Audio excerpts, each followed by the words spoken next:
Bom, nessa aula eu vou falar sobre banco de dados no SQL. Especificamente agora eu vou fazer uma introdução sobre o assunto e depois nas próximas videoaulas nós vamos ver uma sequência detalhada desses conceitos. Bom, para falar de banco de dados no SQL é importante a gente sempre relacionar isso com os bancos de dados relacionais. Quem já trabalha aí há mais tempo e já tem conhecimento sobre isso, com certeza deve ter trabalhado e deve ter aprendido aí bastante conceitos sobre os bancos de dados relacionais. Já deve ter ouvido termos como esses aqui, que são os SGBDs, os sistemas gerenciadores de bancos de dados relacionais mais conhecidos, como Oracle, SQL Server, DB2, MySQL, etc. Então, eles estão aí no mercado há vários anos e são importantes nessa linha de bancos de dados. Bom, quando a gente trabalha com banco de dados relacional, basicamente a gente tem esse conceito de relação, né? Com cada relação tem aí um conjunto de atributos e cada informação, cada dado que eu vou colocar nessa aí é uma tupla, que a gente faz sempre essa analogia com tabelas, né? Então, por exemplo, aqui tem uma tabela funcionário, com os atributos aí que são importantes no armazenamento de dados aí sobre funcionários, como, por exemplo, um identificador de funcionário, nome, endereço, etc. Então, o banco de dados relacional é formado por um conjunto de tabelas, como essas aqui, e eles têm algumas restrições, chamadas restrições do modelo relacional, e as mais importantes são a restrição de chave, que diz que se um atributo é chave, ele não pode ser duplicado naquela tabela. Então, por exemplo, quando eu coloco aqui que o ID func, o ID do funcionário é uma chave, o próprio SGBD vai garantir que eu não vou poder inserir duas linhas nessa tabela, né? Ou seja, dois registros aqui de funcionário com a mesma identificação. Então, o próprio SGBD tem que garantir isso. E todas as outras chaves que eu tiver, suponho que eu tivesse aqui o CPF e colocasse ele como uma chave, o SGBD tem que garantir que eu não vou ter dois funcionários com o mesmo CPF. Bom, a outra restrição bastante importante é a restrição de integridade referencial, que é implementada através do conceito de chave estrangeira, que serve para relacionar esses dados nessas tabelas. Então, por exemplo, quando eu falo que um funcionário pertence a um departamento, e eu tenho aqui a tabela departamento, eu crio uma chave estrangeira no funcionário, como aqui um ID débito, o ID do funcionário, o ID do departamento que ele pertence.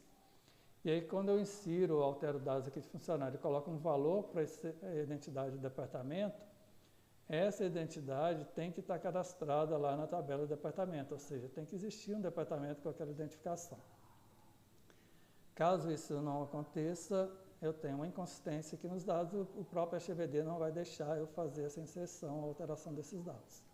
Da mesma forma, se tem funcionários aqui trabalhando para um determinado departamento e eu tento excluir esse departamento, o próprio SGBD vai garantir que não vai ficar funcionários trabalhando para um departamento que não existe. Então, essa consistência de relacionamento entre esses dados é uma das questões-chave aqui de banco de dados relacionais.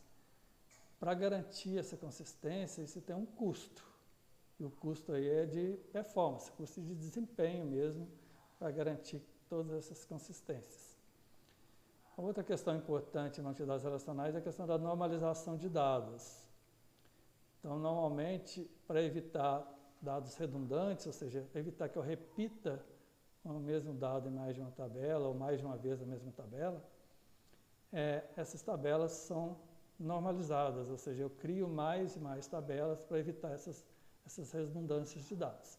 Então, isso é importante em termos de consistência dos dados, em termos de economizar espaço de armazenamento, mas, por outro lado, criar muitas tabelas e garantir que esses relacionamentos existentes entre essas tabelas, isso também impacta em termos de custo, ou seja, em termos de desempenho. Bom, então essas são características típicas de um banco de dados relacional, né, que faz parte aí da nossa cultura há décadas. Vocês quem trabalha com banco de dados já está acostumado a ver esses conceitos aí há muitos anos. É um modelo simples, né, um modelo de dados muito simples, fácil de entender, e usa uma linguagem, que é a linguagem SQL, que é uma linguagem padrão que existe em diversas implementações de SGBDs, e é também uma linguagem bastante flexível e fácil de usar. Então, isso já é tradicional aí na linha de banco de dados relacionais. Além disso, esses bancos de dados relacionais, esses SGBDs, fornecem mecanismos para controle de concorrência e processamento de transação, que são as chamadas transações ACID, que também são importantíssimas aí para garantir a consistência de dados. A CID vem de algumas dessas 4 propriedades, que são atomicidade, consistência, isolamento e durabilidade. Então, a atomicidade garante que um conjunto de acessos e alterações dos bancos de dados vão ser feitas com uma unidade atômica, ou seja, você faz tudo ou você não faz nada. Por exemplo, se você faz uma transferência bancária, uma transferência de uma conta para outra, isso envolve várias alterações do banco de dados. Aí você tem que garantir, por exemplo, que se um valor foi tirado de uma conta, ele vai ser acreditado na outra, e você vai fazer isso como uma transação atômica, ou seja, você faz todo o processamento ou é como se você não fizesse nada, ou seja, você não pode deixar a transação pela metade. A consistência está relacionada a manter esses dados do banco de dados consistentes, livres de erros. O isolamento está relacionado ao controle de concorrência. Ou seja, você tem várias transações rodando ao mesmo tempo, transações de usuários diferentes, normalmente, e você precisa entrelaçar o processamento desses comandos, dessas transações, para ganhar em termos de eficiência. De forma que você, por exemplo, processa um pedaço de uma transação, depois execute um pedaço da outra, depois volte naquela primeira, até que ela se conclua. Mas esse entrelaçamento não pode permitir que uma transação interfira no que a outra está fazendo. Então, a ideia do isolamento. Cada transação tem que ser vista como uma coisa isolada. Então, para garantir isso, a gente tem aí as diversas técnicas de controle de concorrência que garante isso, mas paga um preço em termos de performance. E a durabilidade está relacionada à recuperação de falhas. Então, por exemplo, se uma transação termina lá com o comando commit, o SGBD tem que garantir que todas as alterações que ela fez realmente vão estar lá armazenadas em disco. Mas pode ser que, por exemplo, por questões de eficiência, esses dados estejam só na memória. E aí, se acontecer uma falha, isso pode não ter sido gravado em disco.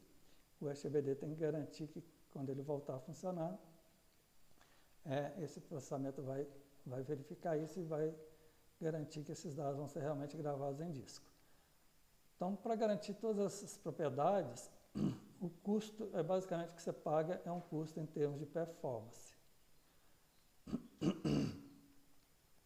Bom, além disso, a gente tem um problema chamado de incompatibilidade de impedância. O modelo de dados usados aí, baseado em linhas e colunas, ele é muito diferente das estruturas de dados que normalmente a gente tem em memória quando a gente usa uma linguagem de programação. Então, em uma linguagem de programação, essas estruturas são muito mais ricas. Eu permito, por exemplo, ter atributos multivalorados, alinhamentos de estruturas, que não é permitido aí nesse modelo simples de tabelas com linhas e colunas. Então, isso cria uma diferença que você tem diferença de modelos quando você desenvolve uma aplicação usando uma linguagem de programação e tem que acessar esses dados de um banco de dados. Então, para poder permitir essa compatibilidade, eu tenho que fazer um mapeamento entre essas estruturas de dados. E aí, para isso normalmente envolve aí uma outra camada de software que impacta aí também em termos de desempenho. Então, de uma forma geral, os bancos de dados relacionais eles não são eficientes para funcionamento em clusters de máquinas.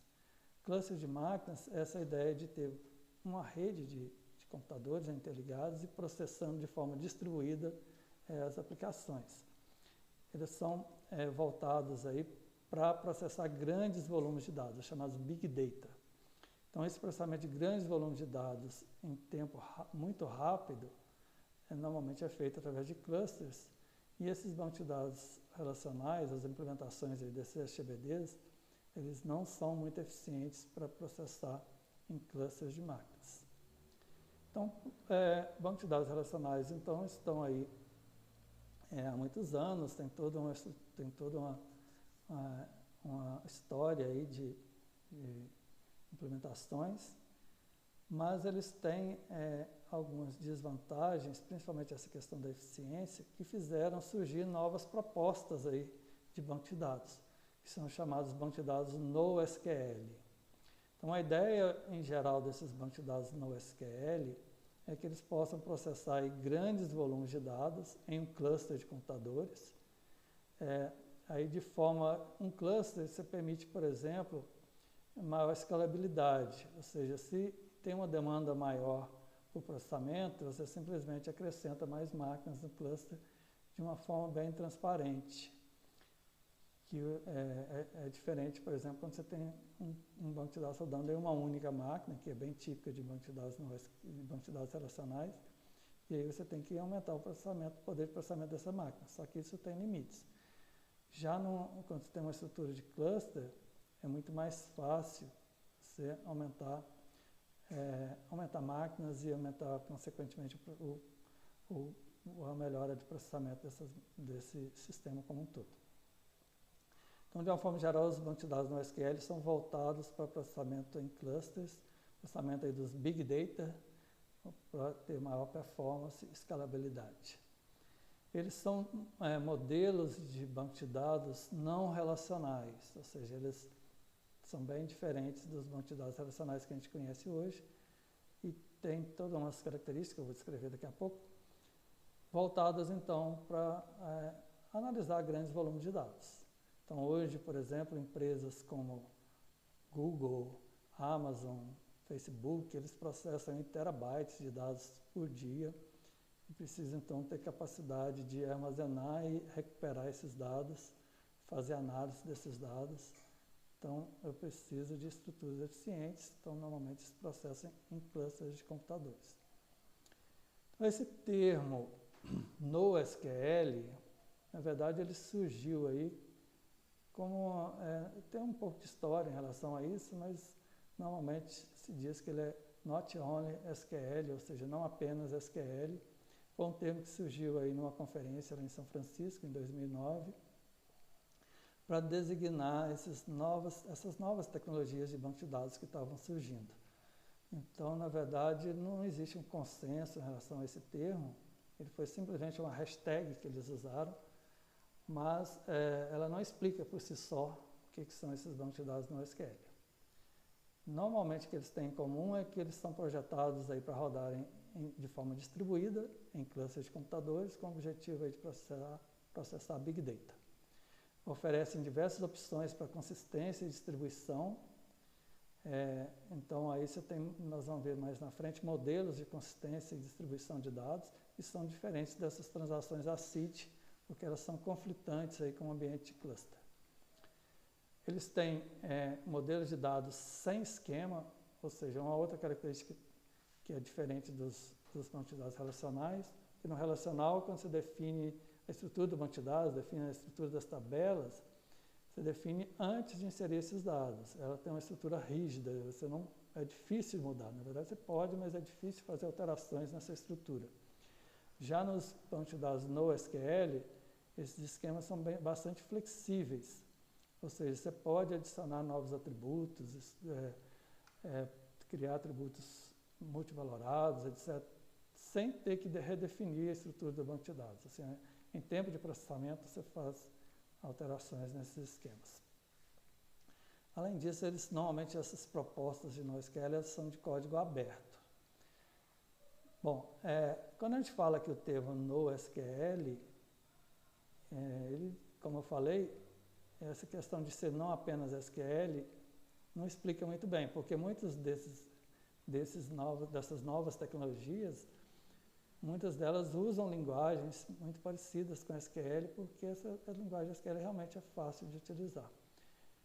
E nem todos são voltados para clusters, como os modelos baseados em grafos, por exemplo, eles não são voltados para rodar em cluster. Então, esse termo aqui não define muito bem o que é. De uma forma geral, você tem que saber que são essas novas tecnologias que surgiram e que têm surgido, na verdade, cada dia surgem outras aí nos últimos anos, para tratar grandes volumes de dados, normalmente processa em cluster, mas nem sempre. Então, são essas novas tecnologias que são designadas por esse termo, mas elas não têm muita coisa, elas não têm um padrão, digamos assim. As propostas no SQL que surgem são muito diferentes umas das outras, então não existe um padrão igual existe o padrão SQL. Então vocês vão ouvir termos de SGBDs assim, no SQL, como esses aqui, que já são bastante conhecidos aí no mercado, para quem trabalha com essa área. Então, por exemplo, MongoDB, AgeBase, Redis, Liac, Cassandra, Neo4j e vários outros aí que têm surgido. Bom, um outro termo importante nesse conceito, então, nesse novo mundo que nós temos aí a partir dos NoSQL, é o conceito de persistência poliglota, que a ideia é utilizar diferentes bancos de dados para diferentes circunstâncias. Os bancos de dados NoSQL eles não vão substituir os relacionais, eles não vieram para isso, eles têm propósitos diferentes. Os bancos de dados relacionais ainda são convenientes para a maioria dos projetos e vão continuar existindo ainda por muitos anos. Então, a ideia da persistência poliglota é você combinar essas tecnologias. Você ter um projeto, por exemplo, em que parte dos dados estão armazenados em bancos de dados relacionais, outra parte estão em bancos de dados NoSQL, inclusive em tecnologias diferentes de NoSQL. Então, essa é a ideia da persistência poliglota, que é o que tem de mais recente aí, em termos de tecnologia para banco de dados. Então, a ideia é entender a natureza dos dados e como se pretende manipulá-los e adotar uma mistura de tecnologias de armazenamento para diferentes soluções. Bom, ao longo das próximas aulas, nós vamos detalhar um pouco mais isso, detalhar um pouco mais sobre os bancos de dados NoSQL, seus modelos de dados, falar sobre essas questões de consistência, distribuição dos dados e falar um pouco mais sobre essa questão da persistência poliglota. Então, eu me baseei uma boa parte desses conceitos nesse livro, que é do Sadaleide e Fowler. NoSQL, o título em português é NoSQL Essencial, um guia conciso para o mundo emergente da persistência poliglota. Ele é de 2013, já está um pouco antigo aí, mas ele é um livro de fundamentos. Então, para entender esses conceitos, ele é muito bom. É claro que para você pegar essas tecnologias mais recentes, você vai ter que pegar outros materiais de referência. Mas esse aqui é muito bom como um livro de fundamentos para entendimento do que é esses modelos de dados no SQL. Essa é a capa do livro em inglês, que é NoSQL Distilled.